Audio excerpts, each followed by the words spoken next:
Hello, beautiful family. How are you all doing? Thank you for the love and the support. So, my beautiful people, today I have a quick one to share with you.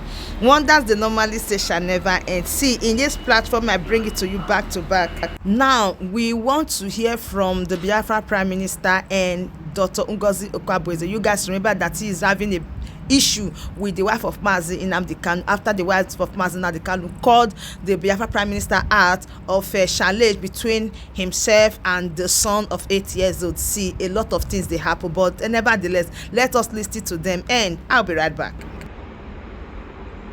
Part of Women's Speech presented by Dr. Ngozi ORABUEZE, Biafra woman leader, on the occasion of the International Women's Day.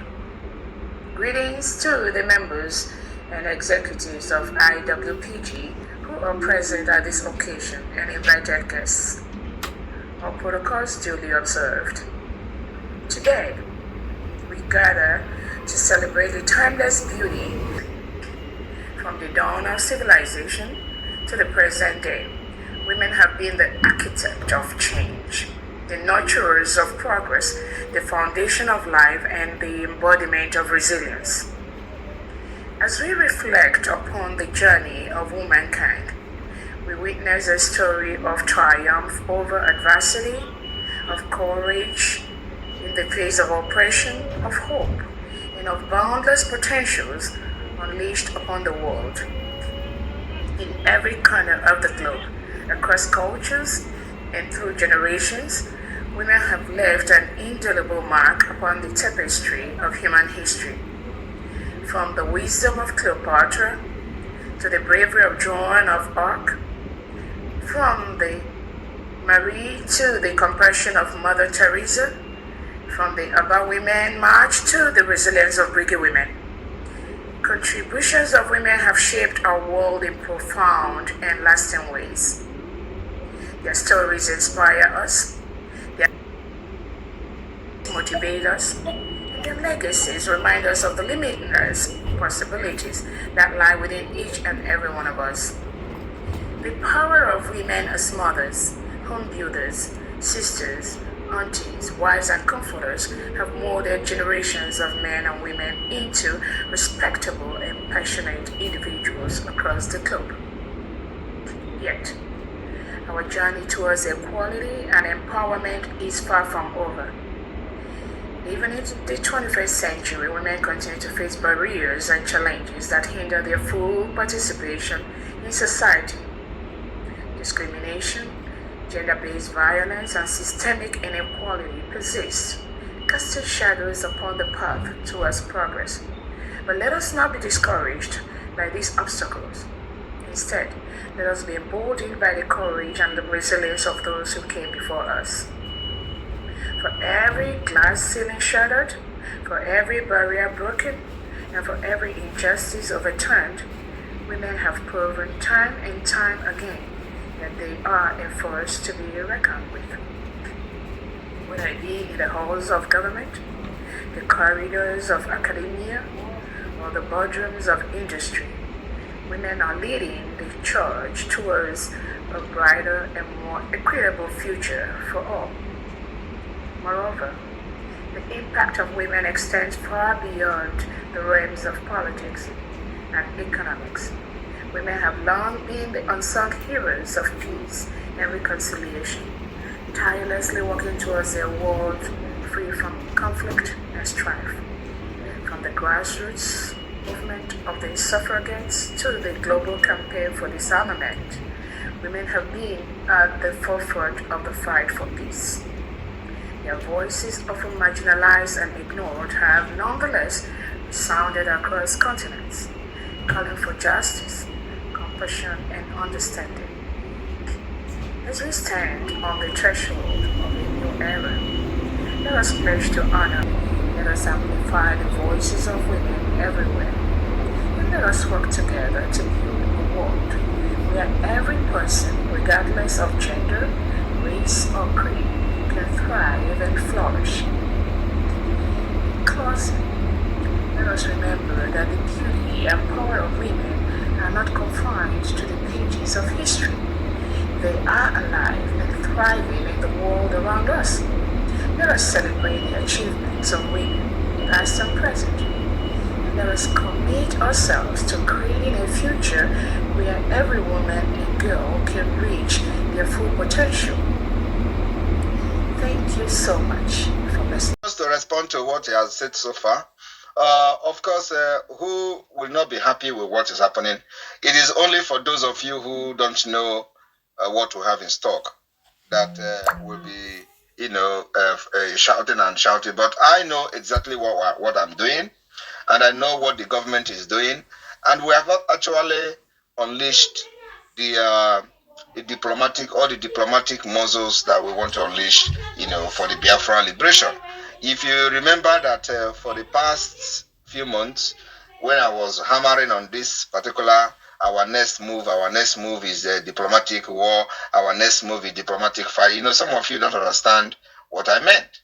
So maybe by now, if you reflect back to what I was saying, maybe it can begin to make sense to you when I was saying that don't worry, our next move is to put Biafra in global stage, to put Biafra in global discussion, to put Biafra the diplomatic war is going to be tough and everybody is going to hear it. We're going to, so when I was making those comments, maybe you think that the IPOB Nigeria pressure group comment like they have made in the past many years without nothing to show for it.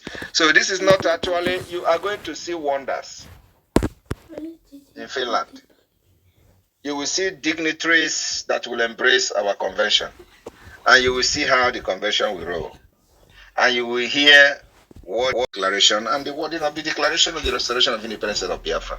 That will change the paradigm of everything that Biafra has went through or gone through in the hand of Nigeria. So, as I am happy that the template I'm using is working, and I'm happy that Nigeria is falling for my trap, the trap of the government. I am very, very happy that as we press the button, like remote control, we want them to open mouth, they open mouth. We want them to close mouth, they close mouth. We want them to go to the media, they go to the media. The same way we are pressing the button and controlling the IPOB Nigeria criminals, we want them to talk, and whenever we want them to shout on social media, we know what to do, I know what to do, and all of them will be out. And then as they are busy, talking like market people on social media, we are busy punching and puncturing the tires of Nigeria state and their terrorist group. So before they realize what is happening, we have gone far. Why they will be on social media calling someone Ekpa? But meanwhile, we have gone far. And have gone far before they begin to see pictures of the Congress. They begin to see us going to the Washington, D.C. meeting, even to the extent of the Speaker of the United States of House of Representatives. And then they will now come back to start making mockery and photoshopping of the thing. And then we give them another job for them to be busy. While they are busy doing that, we are already planning another thing with the UN. The next step will be UN. They are going to see it happening. Now we want to keep them busy with the Chinchi who always abuse her ex-husband. So we want to keep them busy. That one is out now. They are using her now as usual. So we'll keep them busy. And when I see that, because I have hit her a little bit now. She's it's like the thing I have gotten to her. She wants to start giving lecture on adultery. Have you even noticed that she has posted that she wants to start lecturing Biafrans on adultery? Can you imagine somebody yes. Somebody who is committing adultery is now want to lecture you people on adultery? That is the punch we give them. We teach them, control them. So if you go to her post, you will find out that what she's posting now is that she wants to start teaching adultery. I don't think the head mistress. So I don't know who is going to teach adultery. Adultery, Ejiofor is fighting her now because Ejiofor found out that I need to find your back. Adultery. So we control them. And if I see that now she is getting tired, and I will put another thing. So keep her busy. That is the market she bought for herself. Like when you live in a glass house, don't throw stone. You gotta go. She is in a glass house and throwing stone. And glass in here, one kg of us, or glass. Una my hand, pepim. Una my hand, pepim. Ekpem is una bukwandi Igbo. Stella, open your mouth and tell us. Stella, you are here. Well, somebody should tell us what is Ekpem. Hi. Best before the Igbo. Hey, glass ejira fuzo na. Glass is dark. Ejira fuzo. Thank you very much. Thank you very much. That is a typical Igbo, you know. So the glass where she, it's not the glass that you used to see yourself, but Ekpem glass, you know. So and she will get what she have bargained for. So we, you know, my own is that I don't attack those who doesn't attack me. But once you attack me, I will come out and expose you. So now I have exposed ordinary exposition. She's now with a Jofo. They are fighting each other. The Jofo is telling her that he did not tell me you are sleeping with Ifan Yoba. You want to give me disease. That one is telling the Jofo, what do you mean by that? I have all this information. I told you that your wife will come to me and give me information. Your husband will come to me and give me information. It does not matter. Your children will give me information. They have actually forgotten. They thought I have changed. No, I have not changed though. This struggle for liberation of Biafra is very dirty. And I am ready to fight like a pig. Dirty. That is how the struggle is. So if you are coming to fight against the Biafra liberation, I will wear my pig cloth and deal with you. And still change it and wear my suit and move on after you have been rubbished. Thank you very much. Wow, thank you, my PA. So my wonderful family, that brings us to the end of this update. Do well to like the video, share, and subscribe. Thank you and bye-bye.